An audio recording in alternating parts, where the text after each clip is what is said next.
그러니까 우리나라에서는 이번에 종교인구 조사할 때, 최근에 종교인구 조사할 때 뭐 개신교가 더 늘어났다 이렇게 해서 했는데 전 세계적인 추세는 선진국화 될수록 유신론 쪽 종교들은 급격하게 줄어듭니다.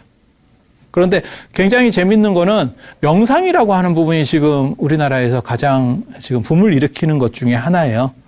그래서 서울에서 제일 많이 늘어나는 것 중에 하나가 명상센터. 지금 현실을 얘기하는 거예요. 지금 그런 식으로 가고 있거든요. 그 얘기는 뭐냐면 사람들은 절대적인 신이라든지 이런 존재들은 믿지 않지만 자기가 행복하려고 하는 욕구는 더 강해지고 있는 거죠. 그래서 자신을 드러내려고 하고 그게 SNS라고 하는 거잖아요. 끊임없이 자신을 드러내려고 하는 거. 사실 모든 인간에게 그게 있어요. 그리고 우리에게도 그게 있었어요. 우리가 사실은 유교 문화권이, 동아시아 유교 문화권이 집단주의적 구조를 가지고 있거든요. 그래서 자신을 잘 안 드러내는 이라고 하는 속성이 존재하지만 이율배반자에게도 자신을 드러내는 부분이 존재해요. 그게 뭐냐면 족보에 이름 새기는 거예요. 그래서 우리 모든 사람들이 사실 역사에 이름을 새길 수 있으면 대단한 사람이겠죠. 하지만 역사에 이름 쓸 수 있는 사람이 몇 없거든요.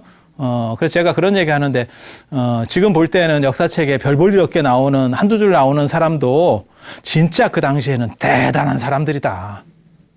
그런 사람들만 압축된 게 역사고, 우리는 뭐 그런 데 들어갈 수가 없잖아요. 그러니까 어떻게 해야 돼요? 개인 방송을 해야지. 그게 족보예요. 그 집안에 이런 사람들이 존재했었어 라고 하는 것들을 끊임없이 기록해 주는 거죠.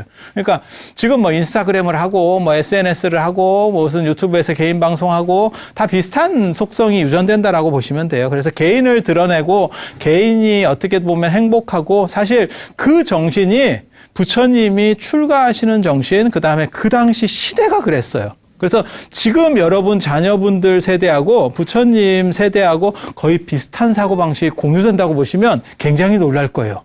그리고 중국에서는 그런 식의 시대가 열리는 게 당나라 때예요. 당나라 중기 정도가 되면 그런 자유적인 시대.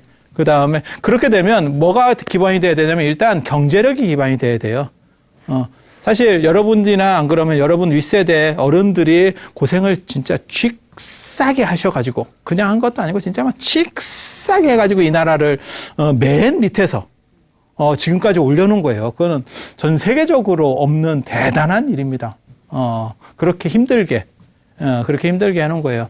그렇게 하고 난 뒤에 이제 어느 정도 이제 먹고 살만 해지니까 사람들이 행복이라고 하는 걸 여러분들 세대만 하더라도 여러분 어렸을 때만 하더라도 그런 건 배부른 투정이라고 했었던 시절이 있어요.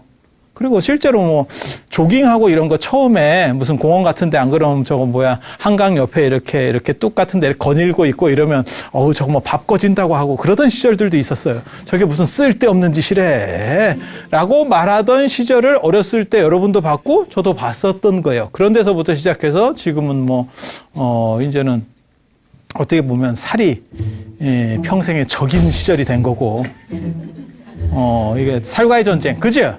그거는 뭐 진짜 몽골을 이기는 것보다도 힘들어.